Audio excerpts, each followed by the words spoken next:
There we go. All right, now people join late. I may have to step away from the slides for that, but I'm okay with doing that. So drop in who you are, where you're from, and I'm going to switch to sharing my screen. All right. Just like in college, make sure you're in the right class. What worked then may be in your way, right? We're taking our businesses to the next level. That's me. I founded Favorite Daughter about 8 years ago, and I've taken a lot of my corporate business background and put it into helping independent businesses. That's where my passion lies. And a lot of folks ask about the name. It is the best dad joke ever. I'm the only daughter. My dad loved to introduce me as his favorite, and I am the favorite no matter what. And from a business perspective, what's funny about that is that I thought it would be my behind the scenes, my LLC. I'd probably call it Angela Rakes Consulting, but I changed it on LinkedIn, and everybody got the notification that this was my new venture. So once that happened, I was panicked, and I said, well, you know what? This is my marketing opportunity. Anybody that reacted, anybody that sent me a message, commented, got a personal note from me explaining what my business was all about. And I share that story because I think we make a lot of mistakes, and we're so concerned about how other people will accept us with those mistakes. And here, working with me and working with the type of clients I have, those mistakes are kind of welcome. So that's who I am. And, we're going to talk about the business landscape today. I want to start there because this webinar is a lot about what we used to do was great as we started. And now we've moved into multiple year businesses. And what we did back then could be sabotaging us now, but we don't really see it until someone actually, taps us on the shoulder and says, this isn't working, or we're not making the money we made before, or we're not retaining the clients. In the questionnaire, or the one question, it wasn't really a questionnaire, I asked, your biggest business challenge. The top things were retaining clients, getting new clients, having lasting clients. I actually have notes here because the way everyone wrote it, it's the same thing. Growing the client list. The second most popular response from everybody who responded was about strategy, right? Having a business strategy, or understanding that you and about business strategy is more about you having this big picture idea, but not being able to execute on it because of the day-to-day things that come up, which is obviously super common with businesses because things are coming at you left and right. But we'll talk about that a little bit as well. So those were like the main themes, and it was perfect because that's what this webinar is going to be all about. So we talk about client or customer expectations. We're all about, I want to shop at the local bookstore. I love the local bookstore, but I want that book tomorrow, right? That's how customers are approaching business today. Or I love to go to the corner restaurant, the little boutique restaurant, love to eat there. I know the owners, but you know what? I expect it to be operated like a Chipotle or a Five Guys. They need to have their operations down. So that can be very stressful for those of us that own businesses because the expectation is shifting all the time. The second part of the landscape, obviously 2025, so many things have happened. But those of us that are really passionate about our businesses and want to keep growing them, we don't really have a choice. We don't have a choice to sort of let that bring us down. And we talk about technology, right? AI is the buzzword. I wrote about this recently in my blog, but it's like, love it, hate it. It's here, right?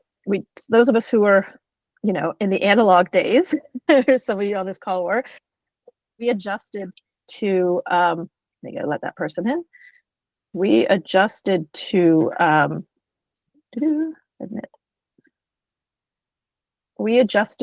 Sylvia, to computers, technology. We've always been able to adjust to those things. So, using those tools as tools versus as something that we are up against will really help shift how we're thinking about them. So those are just a couple of things that are happening aside from global issues that are going on. So today we're going to look at what's holding you back and these shifts. And we're kind of at the, honestly, don't scare anybody, we're at the end of 2025. So these can carry you into 2026. So some signs that you've outgrown these early strategies are going up on the screen now. And like I said, a lot of you talked about customers, right? How do you, having the same customers that you had year one now, it's not a terrible thing, but it is something that can hold you back. It's harder to raise the prices. It's harder to have them grow with you as you're trying to grow. And then retaining clients. I consider this the flip side of the same coin, right? So how do I get new clients? How do I attract them? How do I attract the clients that I want, right? If you're not attracting new folks, you're kind of in that year one thinking. Being reactive and not having a plan. We're going to talk a little bit more about strategic planning. But that's, maybe at the first year you had that plan and then you kind of let it go by the wayside. So that's something that could be holding you back. Talking about the old clients, I do want to tell a quick story about a client I had who was a bookkeeper, and she wanted to make sure all her clients were on QuickBooks, right? That's the technology shift. She needed everybody on QuickBooks. And she had a lot of her old time clients. I'd been with her for, 15, 20 years. They just refused. They didn't want to do it. They were afraid of it, even though she was going to train them, walk them through it. And she had to let them go. She had to say, I can't grow my business if I can't have you coming along with me. And it was really hard. I mean, she was literally in tears to have to break up with clients. But it really helped her because now everybody was on a system that she could operate. She wasn't having to do things manually, and she was able to add new clients to replace those clients. So when you're thinking about, well, I love having my year one clients, it's great as long as they're not holding you back from growing and moving. Saying yes, this was me. You guys might recognize yourself in some of these, so feel free to drop them in the chat. But this was me. I felt desperate that I had to say yes to every client that came through. And I had one early potential client. Every time I sent him a proposal, he sent it back with a new idea, a new price. The final straw is he said he had a waitress that was a marketing major, and she was just going to do a lot of the marketing, so I could cut my fee back. I was like, oh, it's just so devaluing to what I do, but also to her. I mean, you didn't hire her to be your marketing manager. You're certainly not paying her as such. So I sent the proposal to a friend who said, oh, so you're going to be getting paid $8 an hour. And I thought, yeah, that's not right for me. And it was hard because I was like, I had bills to pay just like anyone else, but I said no. And I said, I don't think I'm the right fit for you. I sent him a really nice note. I gave him 3 or 4 tips moving along, which included giving the waitress a raise. And that was my very first time saying no. So, these are things that if we're still doing them now, years later, are really going to hold us back. All right, so now the shifts. What are the shifts? So shift number 1, from reactive to intentional. Okay, having a business plan, and gotta go back and let someone in, please. Having a business plan, okay? You can call it a business plan. You can call it a working document. You can call it an action plan, a roadmap. A lot of folks fear the business plan. But the business plan it's a living, breathing document. It's working for you. It's making sure all the things that you want in your business are going to happen. So if you have a business plan, I want you to put in your calendar today that you're going to review it quarterly at least. I review mine kind of monthly, 4 to 6 weeks, because things happen, right? Business shifts, funding dries up, depending on what kind of business you have. So really having that plan, it's not set in stone. It's not only for investors or, I need to get a bank loan. It's really for you and for your team. This is the first year that I actually shared my strategic plan with my team. I don't know why. I always did it when I worked at corporate. Why wasn't I doing it as a business owner, right? They're part of my success. So really having a plan, going from being super reactive to everything and being super intentional is huge. I can't guarantee that you're not going to burn out, but a plan really does help ensure that you're going to have results without as much burnout, that you're not going to feel like you're constantly spinning that wheel. So that's shift number 1. Shift 2 is aligning your brand. that little graphic is purposely fuzzy because fuzzy messaging costs sales, right? We hear a lot, I'm going to go back actually, we hear a lot, know your why. Of course, and I think most of us know why we started this business, what the passion behind it, the purpose, the mission. But you also have to know who you are, who you serve, how you serve them, and why you're different. Answering those questions is next level of your business. At the early stages, a lot of us will say, well, everybody's my client. They're all my customers. Well, sure, you're welcoming everybody, of course, but who are you aligning towards? Who is your mission? Who's the person that you really want to bring into whatever it is, your product, your store, your services? Who is ideal? And are you talking to them sort of heart to heart, right? That's a big part of running your business beyond that first year. So really being clear. And again, a lot of times we're like, well, I'm for everyone.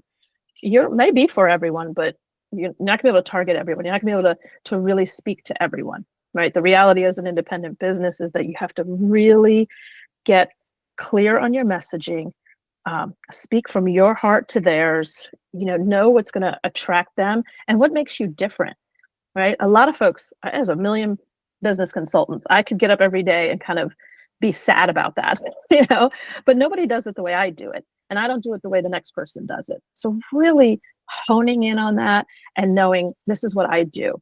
I often do get an opportunity to work with bigger clients, and I might take those clients, but they have to really be aligned with what I do before I can jump in and work with them. Shift 3. It's a little cliche, but it's important to lead the business and not just run it. Okay. Leading the business means thinking like the CEO. I don't call myself CEO, but I'm the CEO of this company, whether I'm one person, I'm 5 people, or I'm 500, right? You're the person that is thinking for the future. You're thinking bigger picture, right? It doesn't, sometimes people hear mindset and they think it's a little bit fluffy or soft. It's really just making it very clear that I'm the person in charge and this is how I want my business to run. Okay. It's really, again, a lot of times when we start out, we are the CEO or the founder, but we're also the marketing person and the bookkeeper and all these things. But our mind really needs to be in future thinking and growth. Systems. Oh, systems. I love a good system. There's somebody on this call that knows I love a good system. But those days of, winging it or not having systems in place after year 1 or 2, they're no longer. So you really want to look at what kind of systems you have. Is it automation, right? Is it standard operating procedures? I spent an entire quarter with my admin team working on that.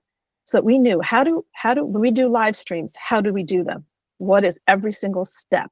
How do we do our office hours? How do we send out newsletters so that everything is organized and ready to go so that when something does come out of left field, it doesn't shake us to our core and we can't do anything. Or when a new opportunity or idea comes about, we're not afraid to take on that new idea and opportunity because it's we don't have the tools in place to do it.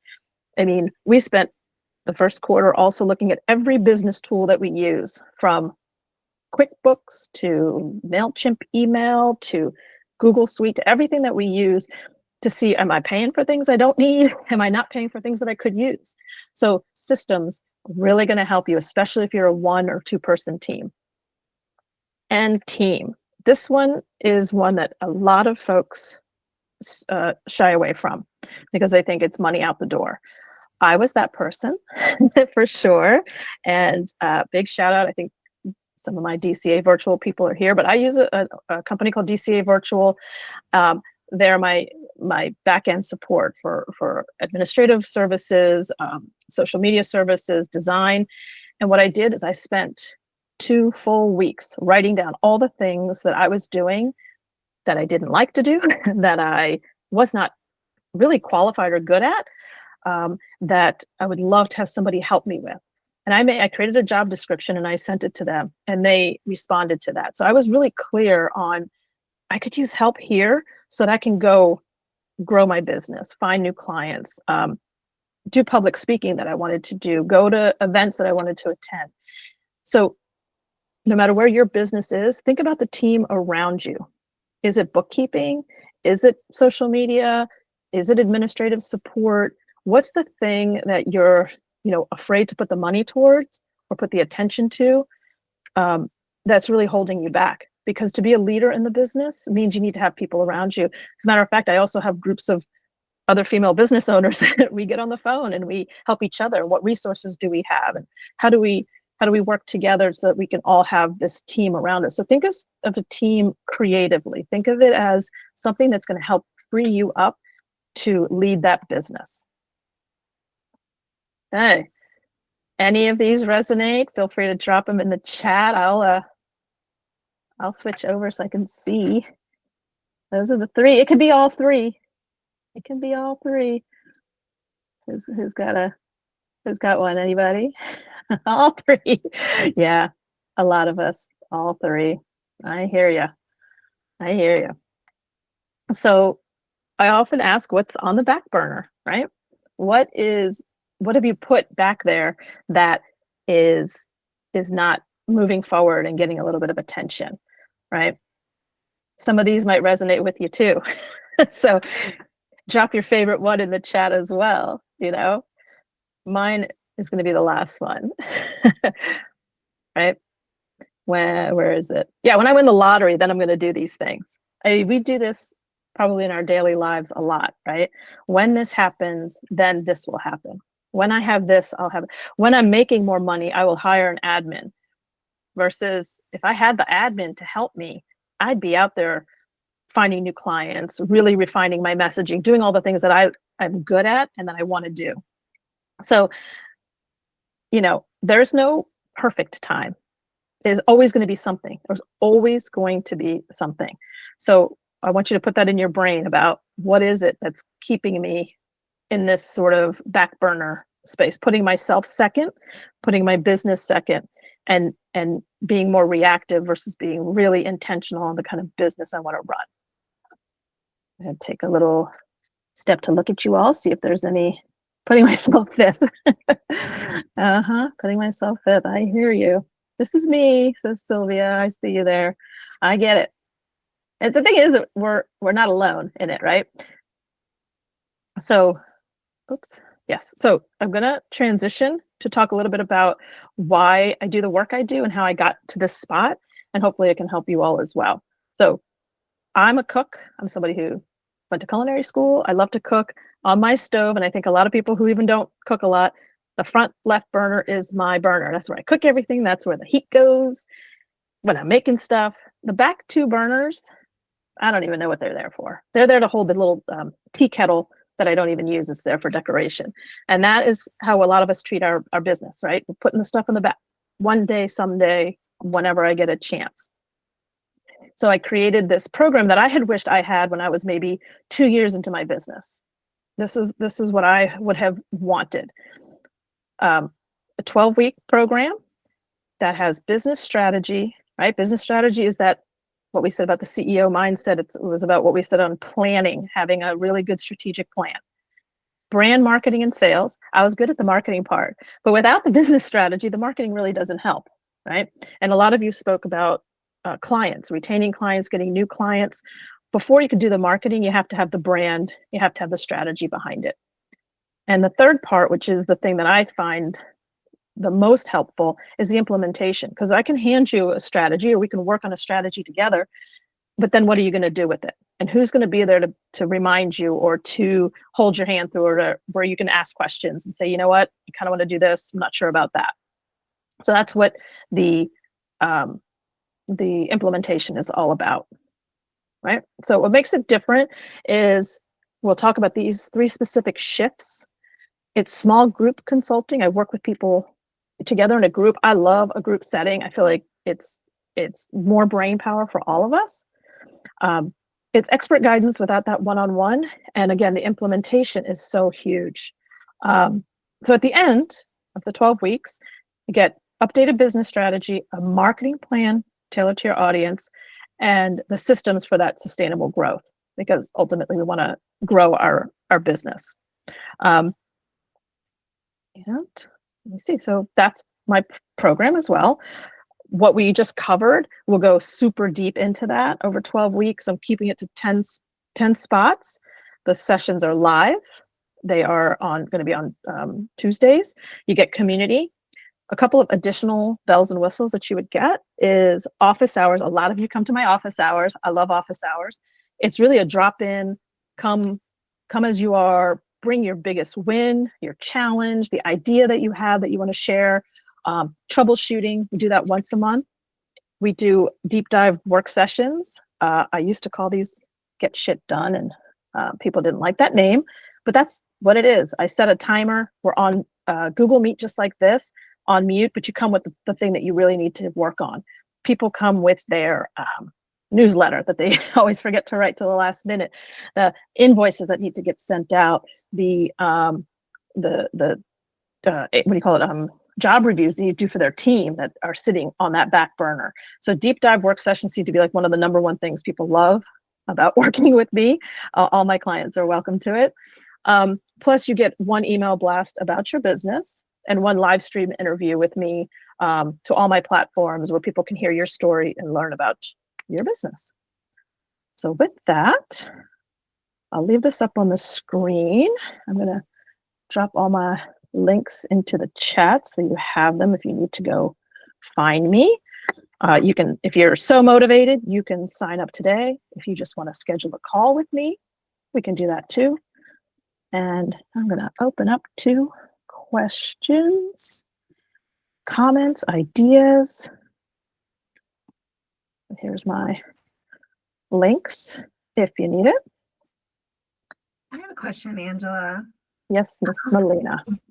About something you said in the beginning, which really resonated with me about, obviously we need to be really clear in our messaging and in our audience and in our mission, right? Mm-hmm. And I also feel that especially during the first couple of years of a business, speaking from experience, that's constantly shifting, right? Like we're learning how to frame our mission. We're learning how to communicate it. We're learning through trial and error who our ideal client or audience is. So I guess my question is, how do you balance that need for clarity and the desire for clarity to your audience while you're shifting? Oh, that's a great question. I think it goes back to the plan, right? Where I was saying that the strategic plan is not necessary. We think that we write it and we put it in a box, we check it off the list. I have a business plan. And then we never look at it. I think it goes back to that because any shifts you're going to make will have to be made in your plan as well. So you're being really clear on what you offer, what your service is, what you do, and then that is what drives your messaging and what you're doing, right? Versus now you may have people come to you and say, I need this, or I'm looking for that. They may be your client, but they may not be. So I think that's where that shift in like, this is what I offer, this is what I do. But yeah, I don't think your purpose necessarily changes, right? But your message to attract that appropriate client can change. Or when I said at the beginning that, we have my business is for everyone, it is, but I really want to speak to the person that is like that's my person, right? we were talking about very first clients. My very first client, I absolutely love her to this day, right? Where she's not a client, but she is, if I could create an avatar, it would be her, right? And she's amazing. So while I don't have a lot of, she's a consumer product, I don't have a lot of those products as clients, but she as a business owner and business leader is the kind of person I want to work with. So I can shift my messaging to speak to someone like her. Yeah. Does that make sense? Yeah, because I think there's some almost like a straitjacket sometimes that I feel in messaging around marketing of like, you need to stick to your core thing and it needs to be consistent in this. And sometimes you feel like, oh, I can't do this little impromptu video about entrepreneurship because it's not planned. Oh, so yeah. It's balancing. I guess. Right. And that's why I think of the plan as, this living, breathing document. It's something that you go back to and you're like, oh, here's another, I'm going to call it messaging point or point of differentiation with me that my clients might be interested that I hadn't thought of at the beginning, right? It's almost like keeping a running list of like, oh, you know what, I met so-and-so and I hadn't really talked about that with them. Or I hadn't thought about this. So yes, or if you're moved to make a video all this week, just so you know, preparing for this webinar, I was like, I kept saying to myself, I'm going to go live one day and, whatever, talk. But it never felt, not that it didn't feel right. It wasn't like I was like, oh, I don't want to do that. It was more just like I had a busy week, a lot going on. And I was like, that is probably the least important thing I need to do this week. I had to be discerning about what I wanted to do and what I wanted to say. Does that make sense? Yeah. Cool. What are the questions? Dan, you look like you have a question. I feel like your face says. You're on mute though, so I'm gonna unmute you. There you go. Oh, we still can't hear you, friend.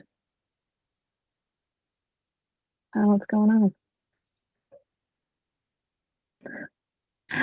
She didn't put it in the chat. I read her lips. We've gotten so good at this. And I know I talk fast, so I can go back to any slides. Let's see what she says. From a coaching standpoint, what's the most difficult mindset or behavioral block you had to help a client overcome to achieve a major breakthrough? Let's see.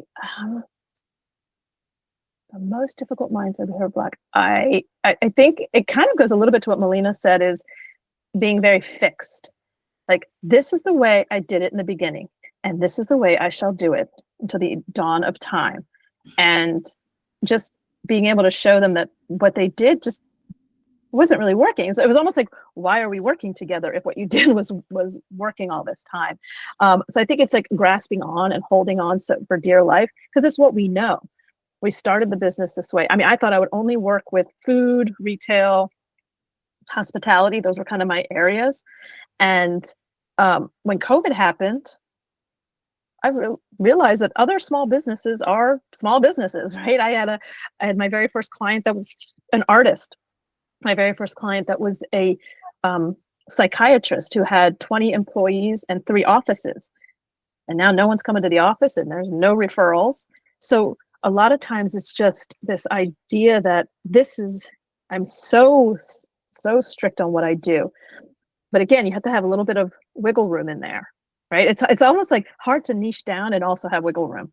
And Caitlin's on this call. You don't have to talk, Caitlin, but I was going to say Caitlin's very specific and clear on a tour of her own is about, women's history and women's empowerment. And it's super clear. But sometimes it's not about a tour, right? Sometimes she's done listening sessions online, right, during COVID, or other types of things that are still on the same pillar, the same mission as she has, but she had to shift. So I think sometimes that's what we're thinking about is it cannot always be the exact same. There has to be some wiggle room.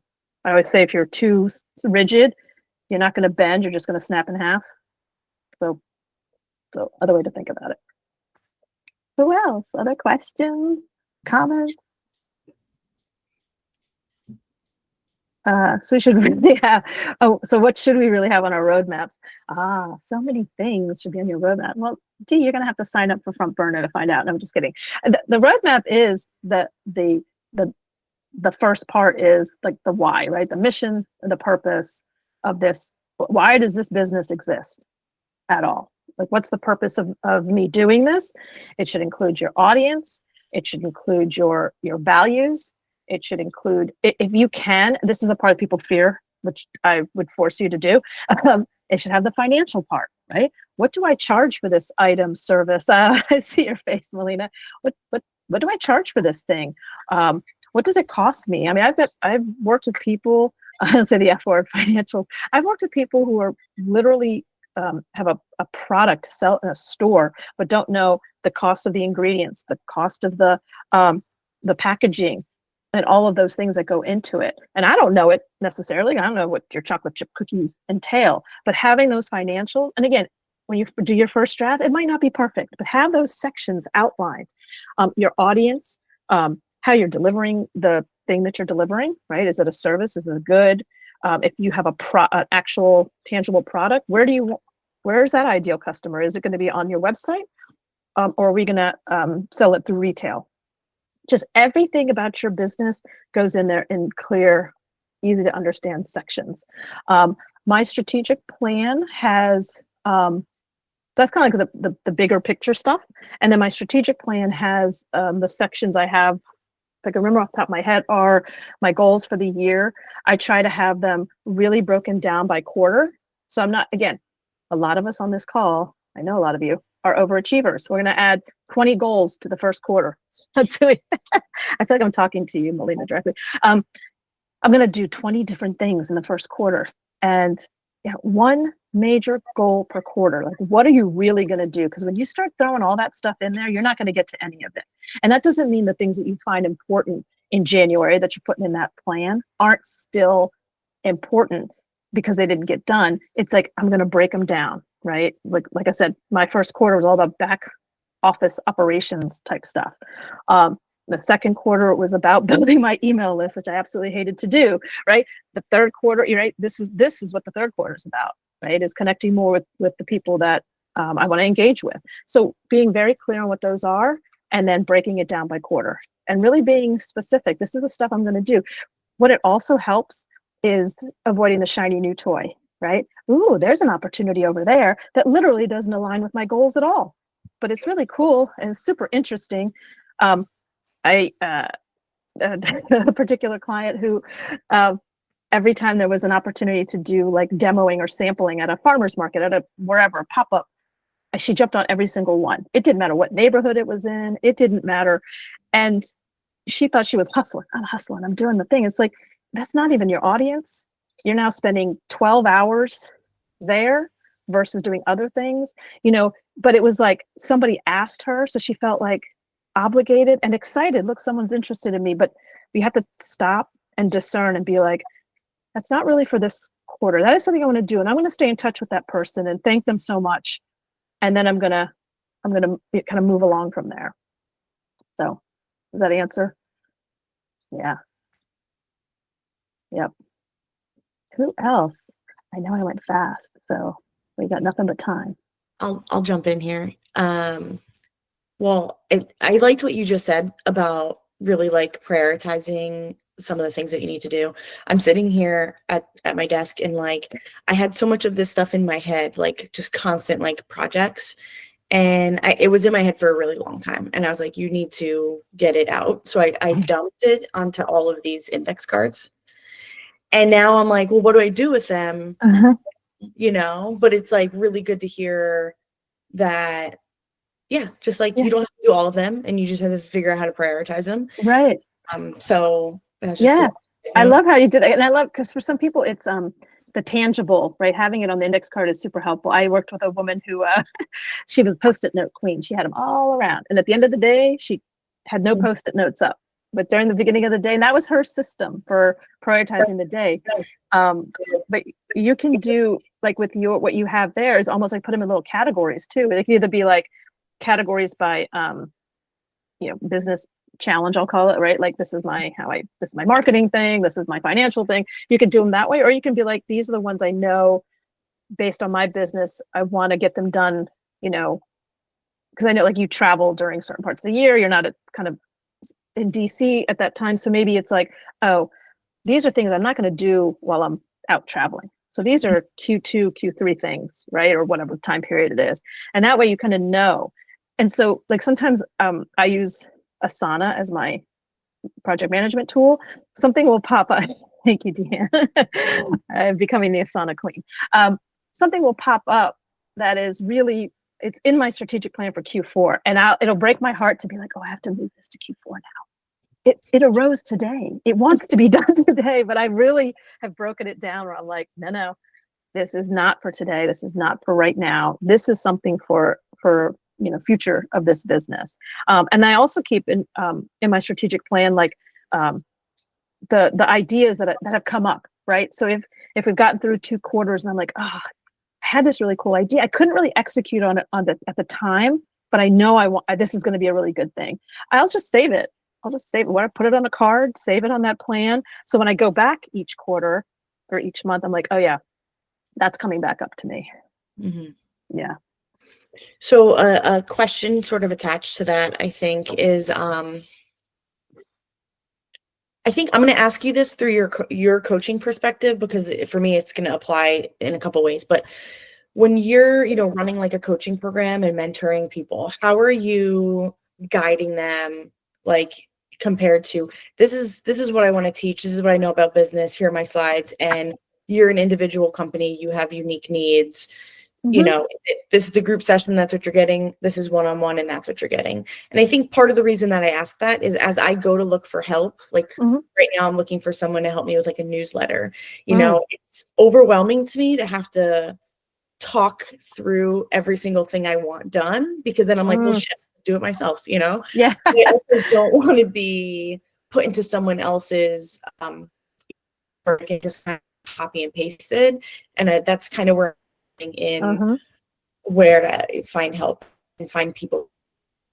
I think I see what you're saying. So for me working either one-on-one or in a group, I try to have that individual time, meaning whether we're in a group or one-on-one, it's easy, but when we're in a group, it's like, this is the plan, right? These are the sections, as Dee asked, these are the sections of the plan. And we're going to work through together so that you're really clear on what it is that you're trying to accomplish. Okay. And then you have to be the expert in your business to know, oh yeah, that or this. And when it comes to hiring somebody for something like you're talking about, that's the initial part. It's pulling off the Band-Aid that's hard, right? So like I said, when I hired DCA, I wrote my job description. These are the things. So same thing for you. This is what I want out of my newsletter. I want it to go this often. This is what it's going to write about. Do you want them to write it, or are you going to write it and you just want them to put it together and send it? Because that's an option too. Because maybe you don't want to do the technical. I write mine, but then my assistant puts it all together, makes it look good, make sure it goes out on the date I want. So there is a responsibility on me to have the content ready, but it's a responsibility on her to schedule it, send it to me for approval. So you can map that out any way that you want. Where if you say, okay, I want my newsletter to go out twice a month, that means it's on Caitlin to say, this is the topic, this is when it's going to go out. And if you want that person to write it, then they have to build in time for you to look at it. Like, that's the logistics of it, right? Because people always say, oh, you should just send out more emails. Like, well, yeah, okay, but how am I supposed to do that? So I love that you're thinking about having someone do it for you, because again, it's going to free you up. So if the thing that you're sort of passionate about is the writing of it, then write it and send it off to somebody to take care of the rest. But the beginning part, that initial pull the Band-Aid off, that's the harder part, because you just have to be super clear. This is how often I want it. This is the tone. This is the vibe. This is the style. I want it to go this often. Those things you can just decide today, and then you're handing that off to the person. Does that answer that? Yeah, definitely. There's a hand up in the queue. Look at you. Yes, I've never used that before, but I just used it. Caitlin, I also wanted to share how I've overcome that hurdle of that. For me was a big blockage of like, oh, why am I going to hire someone to help me if it's going to take more time to set them up and then correct it and do it, and so the thing that's actually been really, really helpful in getting over that like initial workflow is ChatGPT, I'll be honest. So one of the things I do, like using the tool for good. Using the tool for good, right? And so it's like the idea of writing everything down step by step is like going to take me forever because I just do it, right? So then stopping and so one of the things that someone recommended to me, and I did it, and it changed my life, was I will record myself. Like I'll just open a Zoom or a Google Chat or whatever, and I'll record myself literally just walking through. Well, first I do this, and then I do that. Oh, but then between A and B, I do this. And don't remember that. Don't forget that. Like literally just flow and talk about everything.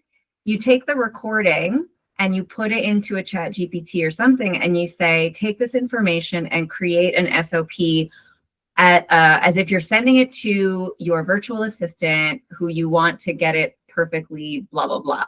And then ChatGPT will tell you, okay, I have all this information, but you should probably also provide these pieces of information to the assistant to get it right. Like, what platform do you want to use? What day? But do you want to check? Right. So like that there saved me hours every time I need to give instructions, because the idea of sitting down and writing down instructions and making them look clear. And then I bet like Angela, your team can appreciate getting instructions that are clear, structured, comprehensive, right? And so I'll just throw that out there as something I've learned the hard way. That's a great, I mean, it's a great idea. Again, it's using the tools, right? When I say at the beginning, oh, AI is going to put us all out of business and all the jobs are gone. If we can use it to improve our business, our systems, our efficiencies, then let's do that, right? The advice I always give is read what it sends you. I give that same advice to the high school kids I work with. I'm amazing at that. Thank you. And asking for feedback from trusted people. Yeah, I mean, listen, feedback, we need it. You know, I'm going to get it after this. So feedback is a good F word. It's true because, you know, being able to use these tools that are coming out and not being afraid of them, right? It can be scary, especially if, you know, if we had a corporate job, right? Or people say, oh, no, there's no need for writers anymore. And that's absolutely not true because, you know, I will use it to prompt me. I'll say, this is the thing I'm trying to write about. These are my points. Or I'll write it and then I'll submit it in and say, give me feedback on this. And I think that's a good use of the tool. So great tip there, Miss Melina. Who else? What else? Michelle, you still there? Anything? I'm calling you out. She's like, don't call me out. You're on mute. No, I'm here. Okay. Anything else with you, Michelle? No. No, you're good. Excellent. I just hate to see myself on video. That's why. That's fine. You can turn it off. We're all, you know, we're all happy about that. No other questions. I'm gonna since I know all of you, I'm gonna stop record. Stop being recorded. And now you're stop recording. Stop recording. Stop.